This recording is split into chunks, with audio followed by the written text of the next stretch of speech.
Wow. First of all, I'd like to express my deep gratitude for the fact that I didn't trip and fall while walking upon this stage. But on a second thought, actually, that would have been the perfect opening for a talk called The Importance of Being Cringe. Because nothing introduces you better than a public, uncontrollable, second-hand embarrassment-inducing moment. So, now that we're past that, what is cringe?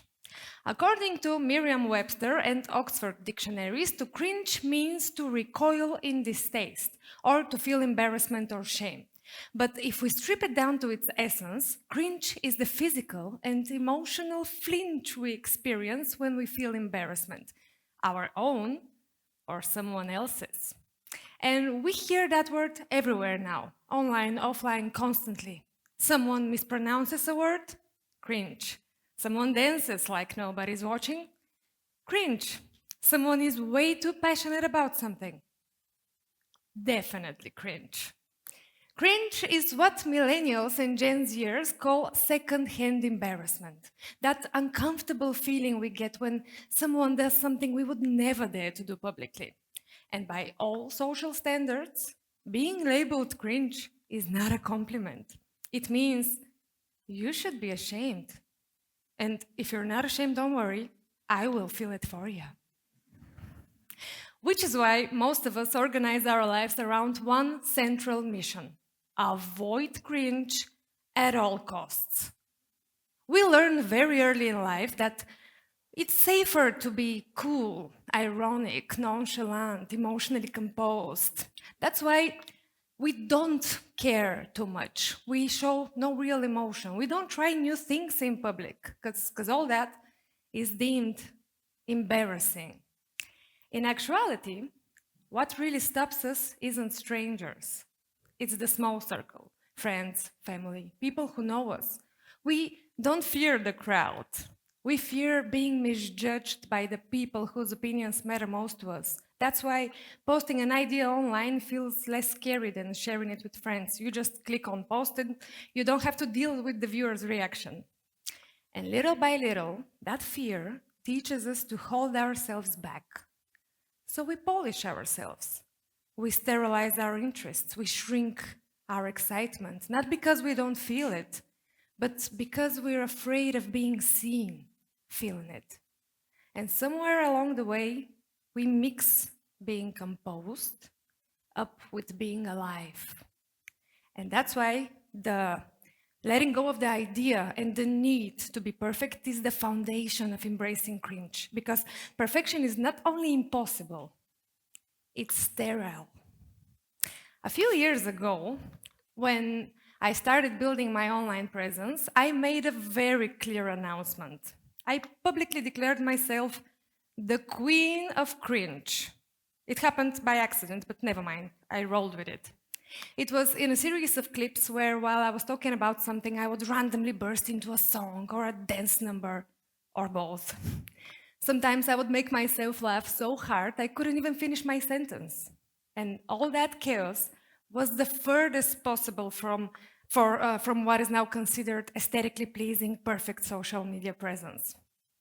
In the midst of it all, I felt like Queen of Cringe was standing for, I will be awkward. I will make strange faces. I will jump. I will sing badly. I will have unpopular opinions, and I will overshare. And I will not curate myself into this Instagram perfect lady with a glossy, organized life. And the moment I publicly admitted that I would mess up and not care, I felt something unexpected. Freedom. And most of my followers then said the same. The unapologetic, chaotic self-expression was the thing that inspired them. Because once you embrace cringe, there's nothing left to protect. There's no way you could make a mistake. It's actually the opposite. An honest mistake is somehow welcomed and perceived as spontaneous and fun. And interestingly, it doesn't just free you. It frees everyone around you. People who watch you can clearly see that being open and silly is not dangerous. It's charming and charismatic, and it holds enough force to empower someone else to embrace his own cringeness. A few months ago, I was at home with friends, and we accidentally started watching some music videos from the 80s and 90s. And we kept interrupting each other, saying, "Look at them. Look at their faces. They look so real. Fuzzy hair, uncontrolled dance move, and so many facial expressions. Unfiltered joy." Today, we would call that a little cringe. But what we actually felt while watching those music videos was hunger, hunger for humanity. I learned that much earlier, long before social media, in acting school. Like every young actor, I was so afraid of being seen, of being disliked or judged, of embarrassing myself, of being cringe. On my very first day, my teacher called me up on stage and said, "Show us how you breathe." Breathing, the most natural human process. And yet, I froze. My heart started racing.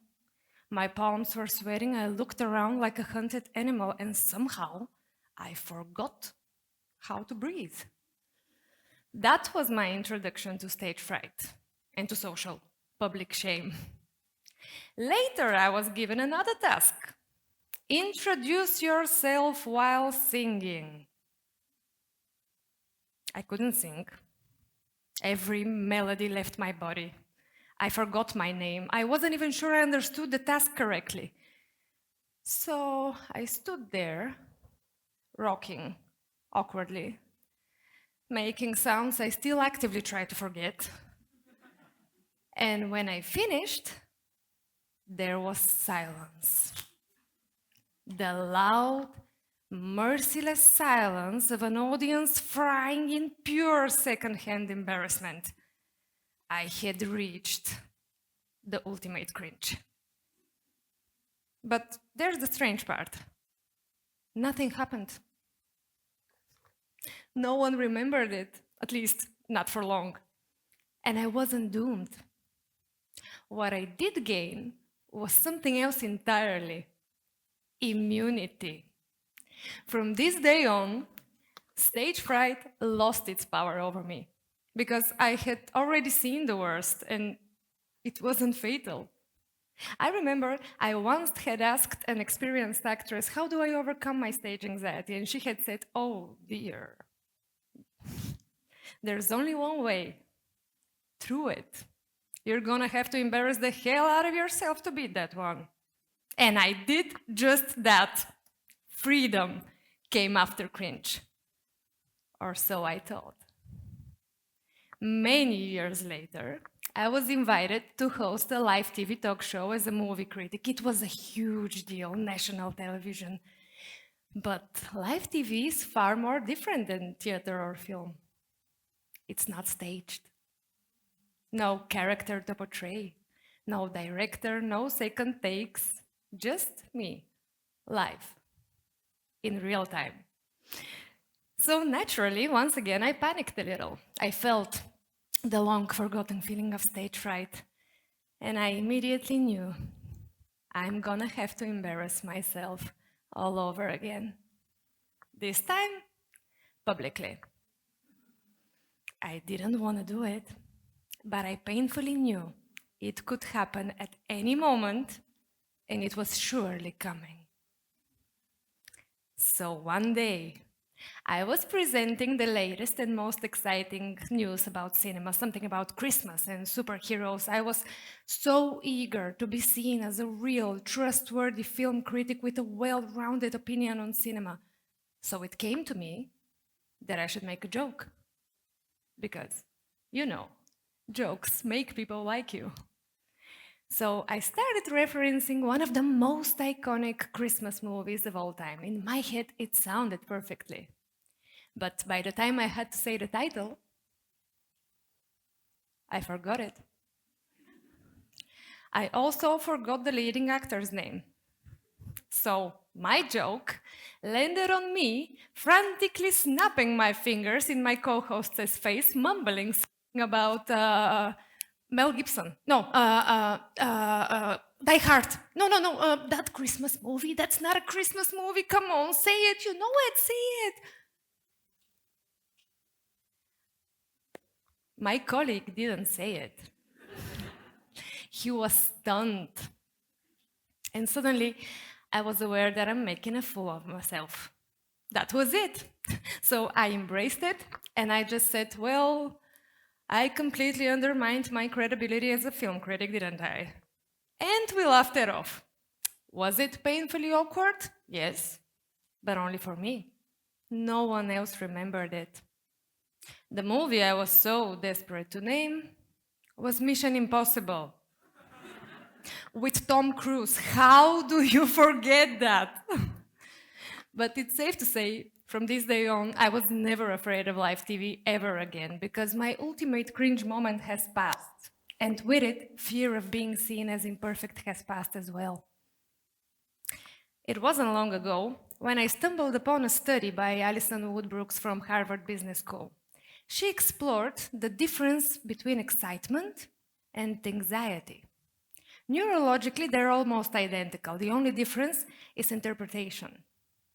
Alison Brooks proved people who told themselves to calm down before performing a task somehow performed worse. But people who told themselves to get excited spoke longer, more confidently, more persuasively. They didn't eliminate fear. They reframed it. They embraced a socially uncomfortable situation and took it not as a threat, but as an opportunity.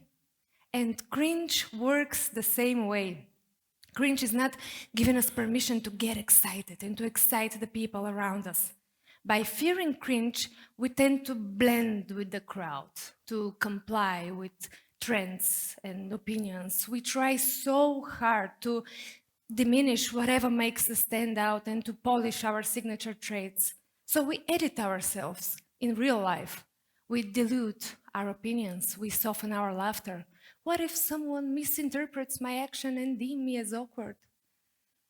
But by being authentic, you actually become harder to misunderstand. When you stop editing yourself, your signals become clear. People may not always agree with you, but they no longer have to guess who you are. And this matters more than ever now. We live in an era where we constantly compare and enhance our image in social media.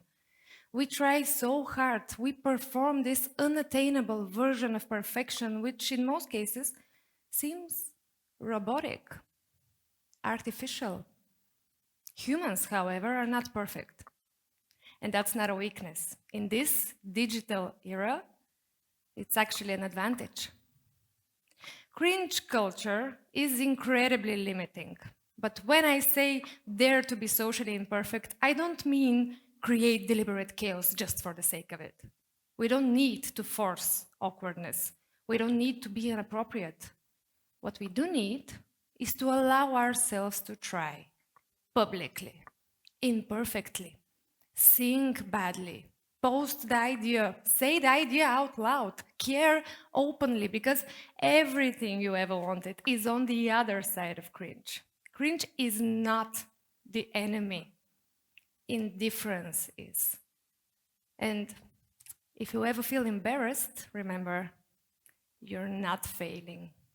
You are just being human. And we desperately need that. Thank you.